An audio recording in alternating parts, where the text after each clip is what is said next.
Now, the two futures we've just seen consider worlds in which the global economy shifts away from the US. But what if America remains in the driver's seat? America in the driver's seat. The US once again leads the world, and by and large, Americans are living pretty high on the hog. A few critical discoveries, including a new method of water desalination and new fossil fuel reserves, have helped the US reassert its position of global leadership. In 2018, an American oil company discovered significant new oil reserves near Alaska and the Caspian Sea. Reserves of natural gas across the country, including within the Marcellus Shale, have proven more productive than originally expected. Low energy prices and a booming economy have helped the US become the primary driver of international collaboration and global decision-making. America is once again a breeding ground for innovation. The American business environment is thriving due to US-led efforts to connect international business and investment communities. Additionally, successful healthcare reform has reduced costs and lessened the burden on American businesses, triggering a rise in GDP. Highly trained foreign knowledge workers immigrate to the US in droves in search of opportunity. This new American boom has created the revenue needed for new domestic investments in infrastructure and education. The federal government has led the charge for major reform and restructuring of the nation's K-12 system. Students are performing better and graduating with skills in line with workforce needs. In many cases, colleges and universities have connected to local primary and secondary schools, making a notable difference by creating a pathway to lifelong learning. The nation's infrastructure is in better shape than it was in 2011, but a continued dependence on cars leads to congestion and dangerously poor air quality in some areas of the country. America's success has bred hostility in some regions of the world, and terrorism remains a threat within US borders. Within the past several years, deadly terrorist attacks in Washington, D.C. and at the Dallas-Fort Worth airport spread fear across the country, leaving many citizens on edge.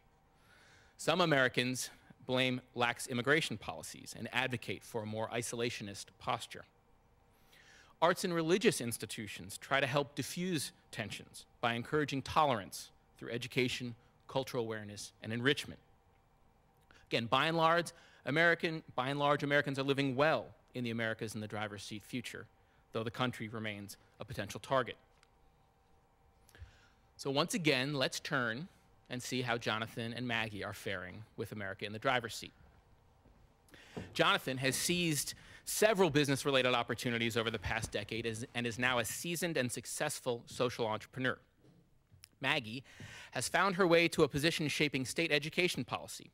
She has been witness to extraordinary progress at the primary and secondary educational levels. We're going to join them now as they return home amidst the chaos of a major international convention taking place in the region.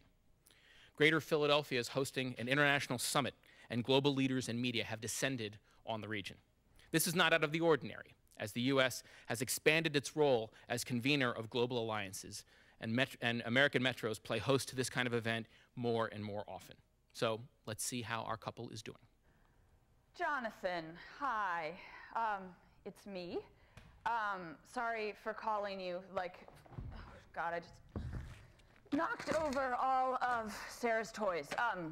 Sorry for calling you 10 million times today. I'm a little bit out of it. It just took me 3 hours to get through security because of all of the security around the convention center because of the summit. I am calling to find out your ETA for dinner because I'm starving and I wanted to make a plan. Wait, that's you on the other line. Hey, hi. Hi. I'm sorry. I'm walking in right now. Give me 1 second. No, that's fine. I was on the subway. There were like 100,000 people there. It was totally crazy. Hi. Hi. Hi. How was your day? Good. Insane. We had the education summit today, and I had 98 American third graders talking to 105 French third graders. Oh. And they were very sweet, but high energy and a little high volume, and I am ready for some peace and quiet. I can totally understand that. Before we do that, have one kind of semi-important question, I think, for you. Where is our daughter? Oh, because I was 3 hours late getting home, she went home with the babysitter, and she'll be fine. She's staying there tonight. She'll come back tomorrow morning. Ah, so there are no children on the premises. No. So you're saying the child that would normally be here is happily playing elsewhere under someone else's supervision? That is correct. That is a tragedy. That is such a shame. It's going to mean we're really going to have to focus on this. That is a very nice bottle of wine.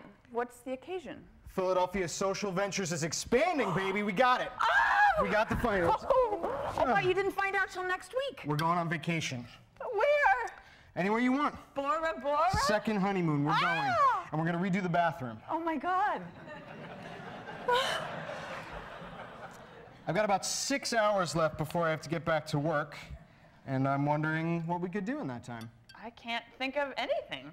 Maybe we could take this upstairs and have a further discussion? I would be willing to discuss that possibility. And I think in the 100 years plus of the economy, that's about as risque as we get. All right, so. Okay, so. We're broadening perspectives here. It's tough going through the future. We want to liven it up a little bit. All right. Okay, so in this future, Jonathan and Maggie have managed to fashion successful careers for themselves, but they must contend with the looming specters of everything ranging from terrorism to congestion to some social tensions in the mix, too. Key questions for Greater Philadelphia in this scenario include, can our education system feed the needs of innovative American companies? Can we offer the workers, capital, and networks needed to attract and support clusters of high-tech R&D? Can we maintain a multicultural balance that is comfortable to both longtime residents and to newcomers?